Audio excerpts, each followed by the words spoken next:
todas, soy Priscila y soy la logopeda de la Asociación Parkinson Elche. En este vídeo informativo vamos a ver cuáles son las alteraciones que se producen en la voz en la enfermedad de Parkinson. Pero antes os recuerdo que podéis suscribiros a nuestro canal y seguirnos en nuestras redes sociales para no perderos nada. Antes de comenzar con las diferentes alteraciones que aparecen en la voz, me gustaría que supierais que entre un 70 y un 90% de las personas que padecen la enfermedad de Parkinson llegan a desarrollar cambios en el habla y en la voz. La principal alteración de la voz que encontramos en la enfermedad de Parkinson es la disfonía. Esta está provocada por una afectación en el sistema respiratorio y por el aumento de la tensión laríngea.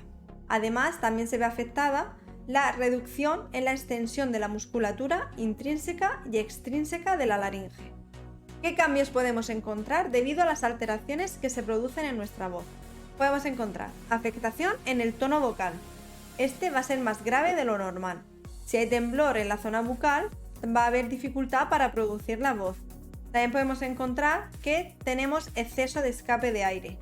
Este va a hacer que haya dificultad entre la voz y la respiración. También se va a producir un habla monótona porque el habla se produce en ataques lentos y con significativas pausas en la respiración entre palabras y sílabas. Otra alteración que vamos a encontrar en la voz de la persona con Parkinson es que su voz va disminuyendo la intensidad. A esto se le llama hipofonía.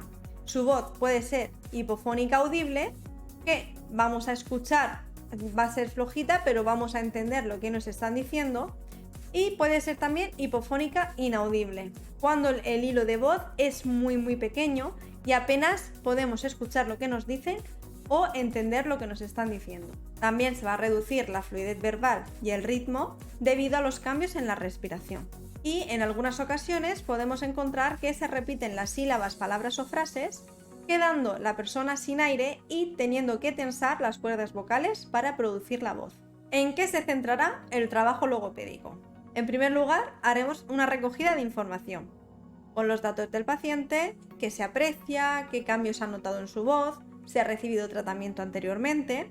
Luego, valoraremos los aspectos de la voz, respiración y coordinación fonorrespiratoria.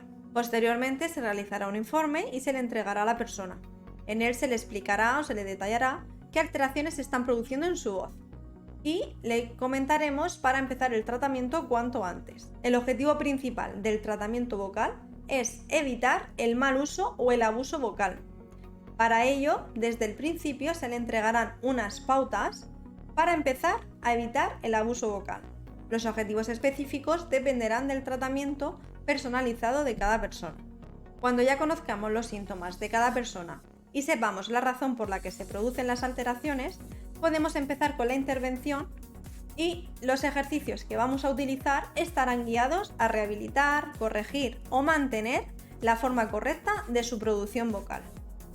También con el tratamiento vamos a procurar mantener el máximo tiempo posible los resultados y evitar que hayan retrocesos. Como he comentado antes, en primer lugar se informará y se entregarán pautas de una fonación correcta para evitar el mal uso vocal. Algunas de estas pautas son: reducir la velocidad del habla, mantener una óptima hidratación, hablar con posturas corporales adecuadas, evitar alimentos muy fríos o muy calientes. Los alimentos deben de ser templados. Emplear una coordinación fonorrespiratoria correcta, la cual se le enseñará en las sesiones. Hablar de una forma pausada y articulada, evitando la tensión muscular de la cara. Llevar cuidado con las temperaturas del ambiente, de no entrar en un sitio que hace mucho frío, salir a un sitio que hace mucha calor, porque eso también afecta a nuestra voz. No gritar, no mantener conversaciones de más de 15 minutos y no hablar más de 5 minutos seguidos. Tras entregar estas pautas y modificar según nuestro paciente y según sus hábitos, pasaremos a trabajar la postura, relajación del cuello y respiración. Observaremos si nuestro paciente es respirador nasal o respirador bucal y le aconsejaremos realizar una respiración diafragmática, ya que es la más aconsejada para una mejor fonación, y la vamos a practicar tanto de forma nasal como bucal. Cuando la respiración esté bien adquirida, comenzaremos a realizar ejercicios sin voz. para adaptar ese control respiratorio a la fonación y sin dañar más las cuerdas vocales. Cuando veamos que está conseguido esa coordinación respiratoria con la fonación sin voz y que nuestro paciente ya no tensa y ya no fuerza para producir la voz, podremos empezar con ejercicios con voz. Para ello haremos ejercicios de coordinación fonorrespiratoria y de proyección vocal. Ahora os voy a hablar de otras alteraciones que se producen debido a otras alteraciones causadas en la enfermedad de Parkinson. Una alteración muy importante es la disfagia. A causa de esa disfagia también podemos encontrar cambios en la voz.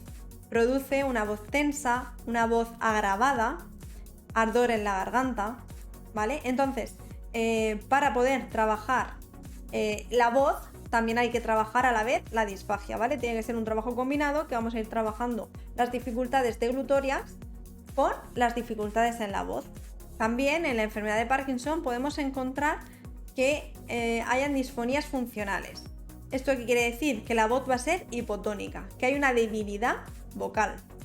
Va a haber escape de aire, la voz va a ser inaudible, los finales de las palabras o frases van a ser áfonos, van a ser sin voz.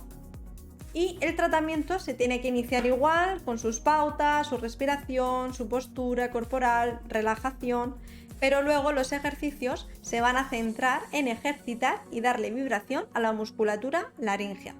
En cambio, si tenemos un paciente que llega con una disfonía orgánica, su voz va a ser hipertónica y esto quiere decir que tiene tensión vocal.